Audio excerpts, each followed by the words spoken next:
Hola, ¿qué tal? Es un gusto saludarlos. ¿Se han preguntado alguna vez qué tan importante es la refrigeración en nuestros días? Bueno, mi nombre es Eric André Valencia Alejandro y en colaboración con el doctor Herrera Vidal, Darío Colorado y Silva Aguilar, hemos desarrollado un análisis exergético de un ciclo de refrigeración por absorción utilizando economizadores. Bueno, pues la refrigeración tiene un papel muy importante en la sociedad actual. Gracias a ella es posible un gran número de procesos industriales, la conservación de medicamentos, la preservación de los alimentos y, bueno, el confort humano, entre muchas otras aplicaciones que son posibles gracias a la refrigeración. Todo esto hace que la refrigeración sea un campo de mucho interés. Un sistema de refrigeración por absorción es un método para la producción de frío que funciona a partir de una fuente de calor y tiene una demanda eléctrica muy pequeña. Bueno, en años recientes ha habido un creciente interés en el desarrollo de estos sistemas porque pueden ser impulsados a través de energías alternativas de bajo costo como la biomasa, la energía solar, la geotermia o de calor residual de procesos industriales. Bueno, además la refrigeración por absorción utiliza mezclas de trabajo de sustancias naturales como el amoníaco y el agua, que es nuestro caso, y estas mezclas no contribuyen al deterioro de la capa de ozono. Bueno, pues todo lo que he mencionado hace que la refrigeración por absorción sea un ciclo pues muy atractivo económicamente y ecológicamente. Por eso estamos desarrollando una metodología que nos permita evaluar en qué áreas podemos mejorar el sistema para tener mejores eficiencias. Bueno, hablemos un poco del ciclo de refrigeración por absorción. En el ciclo básico vamos a encontrar un generador, un condensador, un absorbedor y un evaporador, además de la válvula de expansión de refrigerante, la válvula de expansión de solución y una bomba. Bueno, ¿cómo funciona? Hay una solución, en este caso utilizamos la mezcla amoníaco-agua, que proviene del absorbedor al generador. Esta mezcla es una mezcla rica en refrigerante. Cuando llega al generador, calor es agregado, calor suficiente para hacer que el refrigerante pase a estado gaseoso y el refrigerante vaya al condensador. En el condensador se retira este calor, se condensa el líquido refrigerante, que en nuestro caso es amoníaco, pasa a la válvula de expansión, lo hace de manera isentrópica, llega al evaporador como líquido frío, como líquido a baja temperatura, y para poder volver a estado de vapor toma calor del espacio que se quiere refrigerar y pues de esta manera se consigue el efecto refrigerante deseado que estamos buscando. Puede ser en una cámara de frío o enfriar algún proceso o bueno, muchas cosas.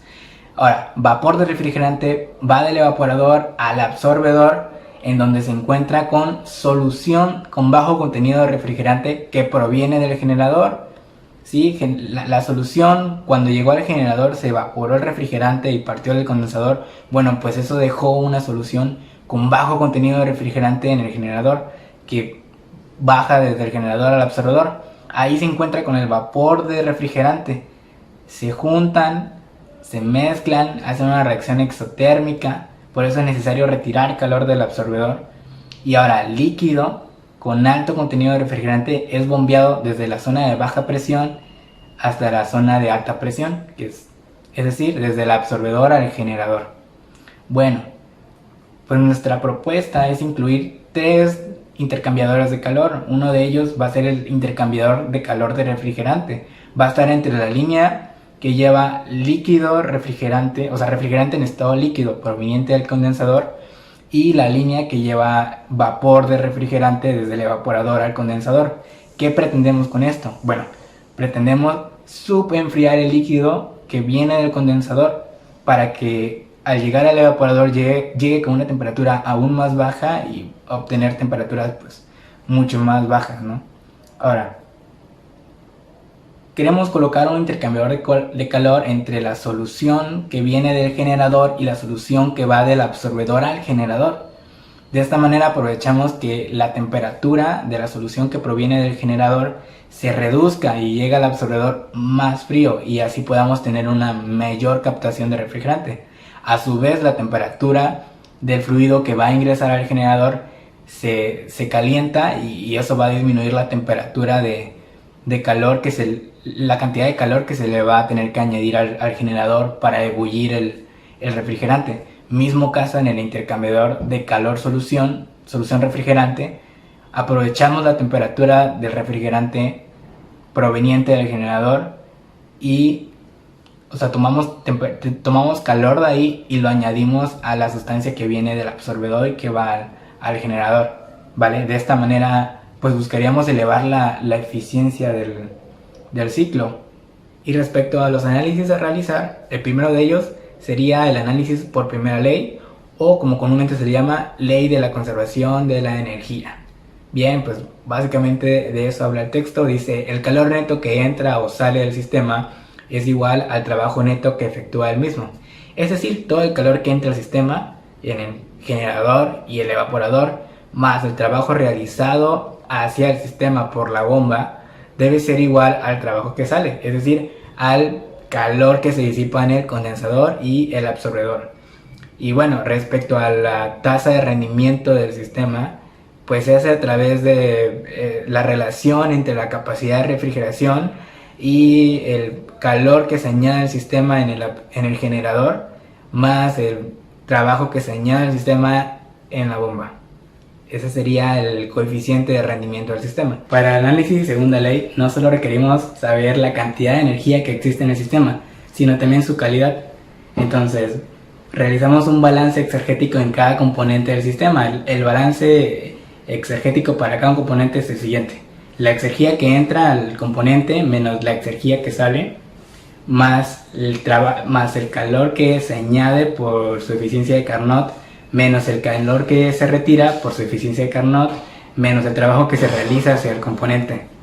Bien, pues la evaluación del rendimiento exergético del sistema se realiza a través del ECOP, que es muy similar al COP, pero en este se toma en cuenta la calidad de la energía.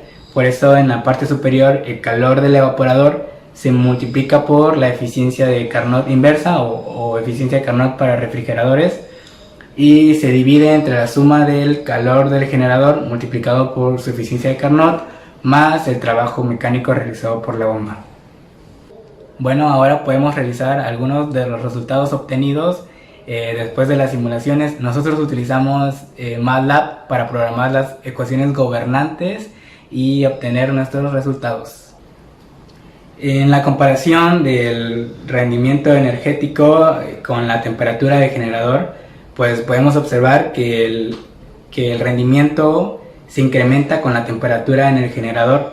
A mayores temperaturas en el generador, el rendimiento es superior, pero después de un punto óptimo el rendimiento empieza a tener una pendiente negativa.